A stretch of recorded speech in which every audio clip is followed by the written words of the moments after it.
Olá, sejam todos muito bem-vindos, todas muito bem-vindas a mais um Câmara Podcast São Bernardo do Campo. O nosso tema de hoje, religião. Estou aqui com Roberval Hermínio, ele é presidente do Conselho de Pastores de São Bernardo do Campo e vai explicar um pouco mais para a gente como funciona esse conselho, quais são as atribuições, quantas pessoas fazem parte. E aí gostaria de lhe dar as boas-vindas, Roberval. Muito obrigado. Eu também agradeço ao Danilo Lima pelo convite de estar aqui. É um privilégio, um prazer estar compartilhando com vocês aqui algumas coisas do nosso mundo evangélico, né? Da igreja, dos pastores, do conselho. Roberval, você é pastor? Sou pastor. Há quantos anos? 27 anos na Igreja Betel em São Bernardo. E aí esse é o próximo passo, porque quando a gente fala sobre pastores, né, ou sobre o próprio Conselho de Pastores, esse em específico é miscigenado, né, ou seja, ele traz pastores ou congrega pastores de diferentes, não religiões, porque a religião é uma só, mas denominações dentro da crença evangélica. Sim, a igreja é uma só, né?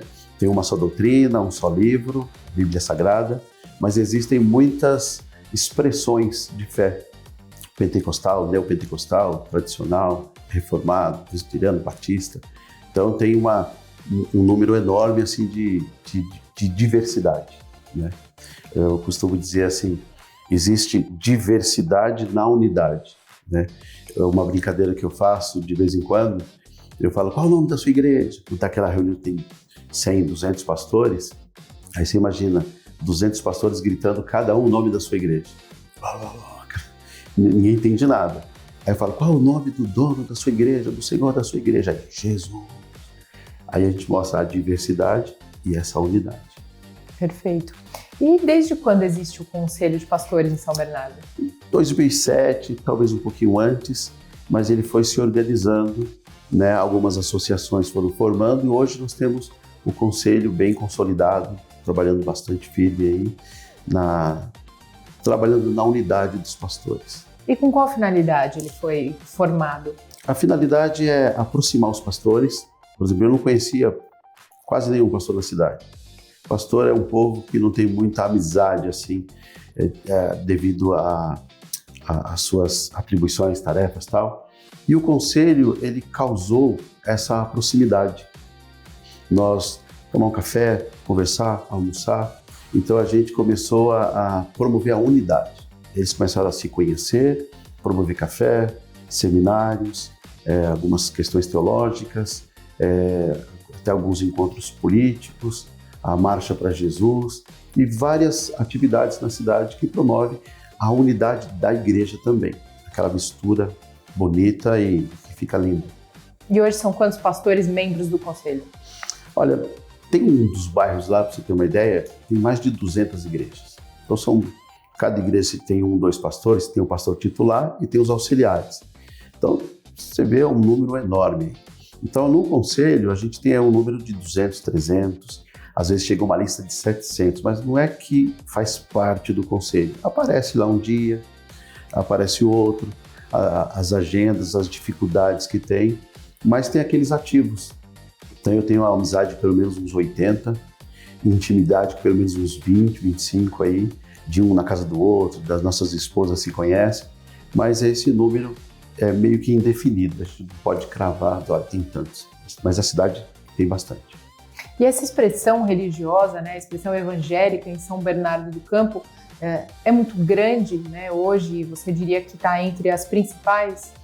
Sim, ela está... Eu não sei se chega a 50%, mas ela ultrapassa em muito os 30% na cidade.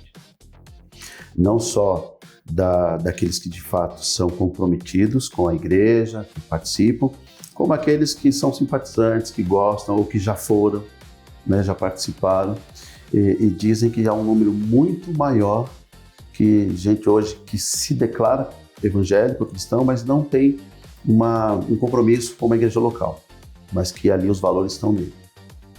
E realmente é um número que vem aumentando, né? O próprio censo vem apontando para isso, e São Bernardo do Campo não tem sido diferente também. Mas a gente batendo um papo antes aqui do podcast, você me trouxe uma coisa que pastor também precisa conversar. O pastor também precisa desabafar, porque também tem suas dificuldades, e entre a atribuição do pastor é justamente ouvir as suas ovelhas, né? Ouvir, ajudar, esclarecer, orientar o caminho, mas muitas vezes o pastor também precisa dessa acolhida. Isso. E o conselho também vem cumprir esse papel? Sim. O pastor, ele cuida de muita gente, né? Você tem uma ideia, o pastor que ele tem 100 pessoas na igreja dele, ele cuida de pelo menos 800 pessoas. Ele tem 100 membros comprometidos na igreja ali, mas ele tem um número mínimo de 800. Porque de repente a menina congrega com ele, mas o pai não, o tio não, a avó não. E se algum deles precisar de conselho, se algum casamento está em crise, se alguém estiver no hospital, quem que vai visitar? É o pastor. Então o pastor cuida de muita gente. E quem cuida do pastor? Né? Então tem essa situação. E o conselho tem essa proposta de puxar o pastor para perto, ele encontrar um lugar seguro para que ele possa ali abrir o coração, para que ele possa falar das suas dificuldades, e ele vai descobrir que ele achava que ninguém era igual a ele vai descobrir que todo mundo é igual. Todo mundo tem as mesmas dificuldades, e que quando nós nos apoiamos, quando nós nos ouvimos, quando nós compartilhamos a vida, se torna muito mais leve, mais fácil, e você sofre com uma situação que o outro ali tem a resposta, porque ele tem mais experiência, ele já passou pela situação. Eu já vivi muito isso. Às vezes tem situações na igreja que eu falo, como que eu vou resolver isso? Como que eu vou fazer aqui agora? E aí, conversando com um pastor amigo, com outro, olha, faz assim, olha, eu passei por essa situação, aconteceu isso comigo. E eu, uau, tão fácil, depois que o outro falou. E aí você aprende que na unidade tem muito mais recurso, tem muito mais vida para a gente compartilhar.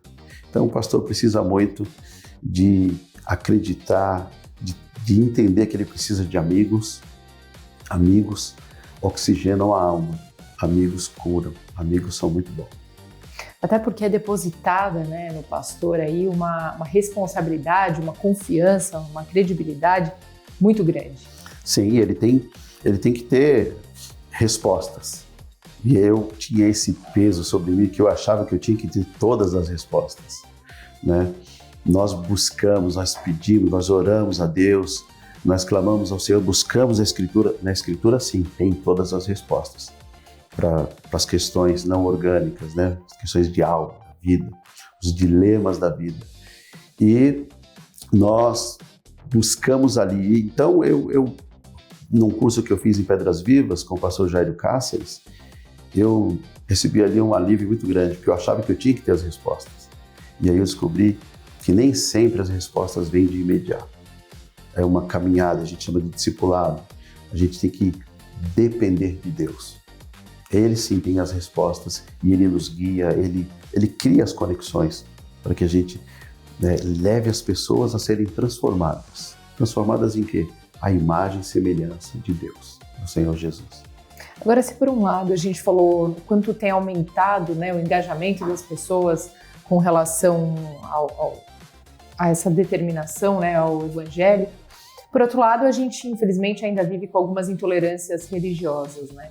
E aí, quando a gente fala de algumas denominações, como por exemplo, vou citar uma congregação, né, que tem algumas diretrizes ali que são um pouco mais rígidas, se é que eu posso usar essa palavra, né, mas que as pessoas acabam olhando, né, a sociedade como um todo acaba muitas vezes olhando de alguma forma, traz aí algum peso, né, ou quando você fala, não, você pergunta para alguém a religião, não, eu sou evangélico, e aí acaba trazendo uma carga, né, de preconceito, de intolerância, muitas vezes.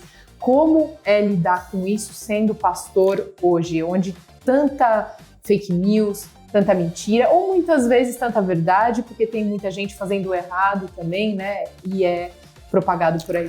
Esse é o grande desafio que a gente tem, porque você vê alguém na televisão, alguém no rádio, alguém até no podcast falando e dizendo assim, fala algumas coisas e eu sou evangélico, não. Isso não me representa, isso não é meu pensamento. A igreja, ela é uma das instituições mais importantes da Terra e talvez a que tenha mais infiltrados dentro dela. Então, eu vou abrir um leque aqui, né, não tecendo julgamentos, mas esse número espantoso de denominações que surgiram. Então, alguém vai do outro lado da rua, tem um salão, ele pinta, coloca uma placa, coloca umas cadeiras, igreja. De onde veio? Onde ele se formou? Com que autoridade ele está fazendo aquilo? E eu acho que as pessoas que frequentam a igreja deveriam pensar nisso. De onde que veio o meu pastor? Qual que é a história dele? Ele mesmo se auto colocou como pastor? Qual que é a história dele? E outra, você tem uma Bíblia na mão. O que ele está fazendo é o que a Bíblia está orientando? Esse é o caminho? Ele se formou aonde? Qual que é a história dele? Ele veio de uma divisão? Ele usa a igreja como um meio de alcançar recursos ou fazer ali manipulações políticas? Qual que é a intenção dele? Então eu acho que é muito importante ver isso. Então nós não temos um controle como conselho de pastores de sair dizendo essa aqui não é igreja, essa aqui não é, aquela ali não é. Nós procuramos viver no dia a dia, expondo a Escritura, expondo o Evangelho e na conversa com eles a gente tentar trazê-lo para mais perto da Bíblia.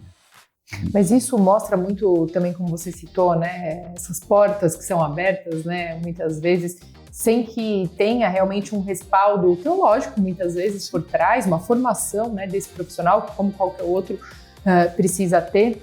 Agora, isso mostra muito do quanto as pessoas estão carentes, né, não só nas dificuldades da vida, mas quanto elas buscam uma palavra, buscam um conforto, né, e aí, nesse momento, de repente, essa porta pode ser, num primeiro momento, o que ela acha que é uma entrada certa, e aí muitas vezes vem sérias decepções, né, pastor? Sim.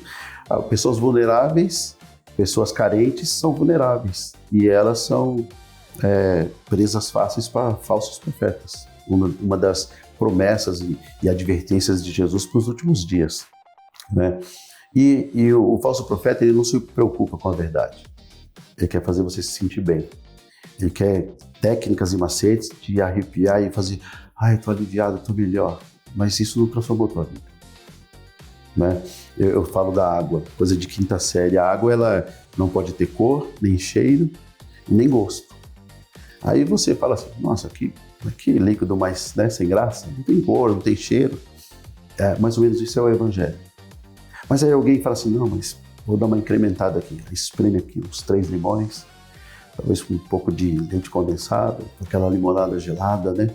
Agora sim, agora tá gostoso. Só que isso deixou de ser água, passou a ser uma limonada. Entende? Então, para deixar de ser evangelho, é qualquer tipo de mistura.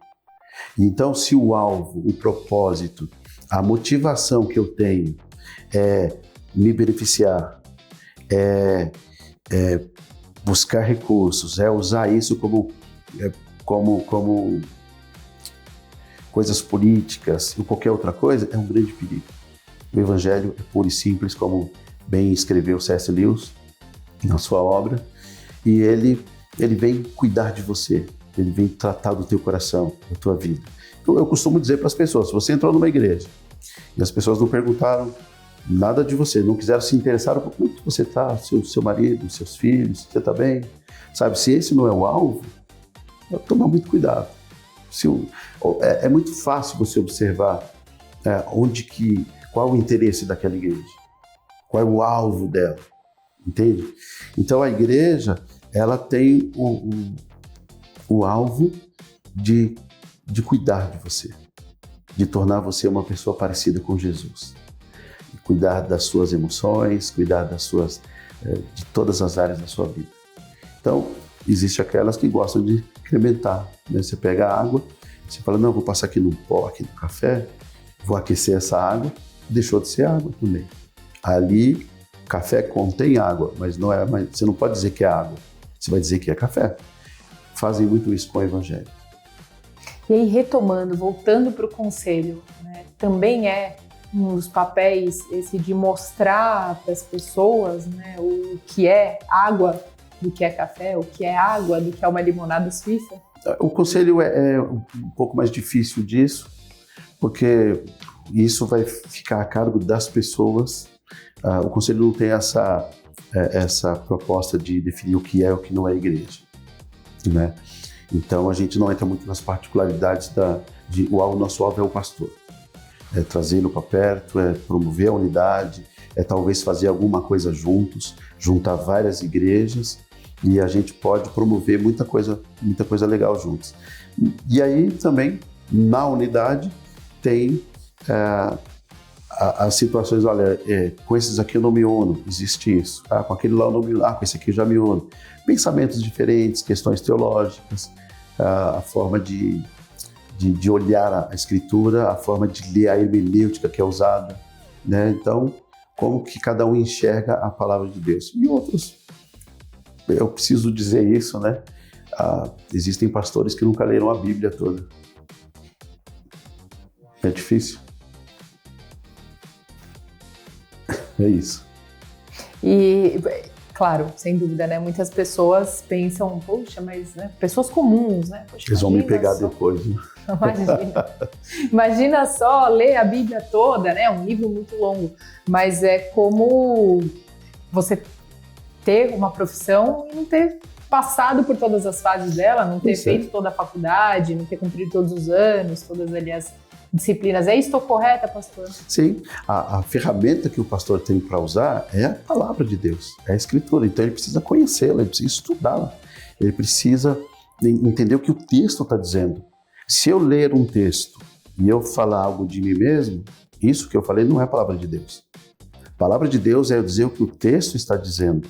E eu preciso entender o contexto histórico, o que o autor pensava no que estava dizendo, qual a aplicação que eu faço desse texto hoje, como que eu exponho, porque é aí que está o poder de transformação, aí é que está o poder de preservação e o poder de Deus manifesto na vida de uma pessoa.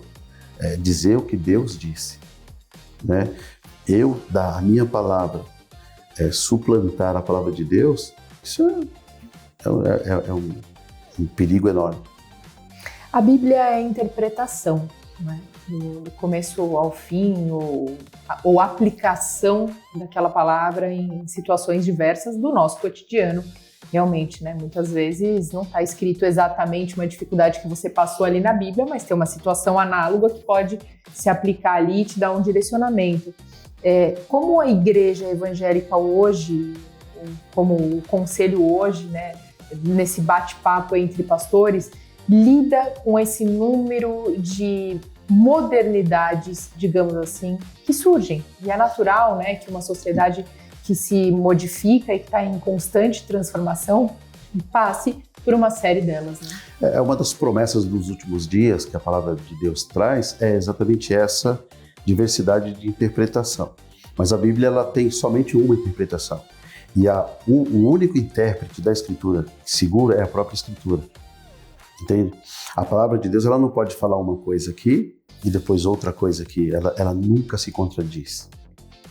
Então, eu posso muito bem, ao meu bel prazer, por meu interesse, aí a gente fala da exegese, é você sacar do texto o que o texto está dizendo. E aí existe toda uma ciência para isso. Ou eu posso fazer uma exegese. Eu pego o meu pensamento e vou procurar um texto que se encaixa no meu pensamento. Eu faço o oposto. Mas a Bíblia é intérprete de si mesma.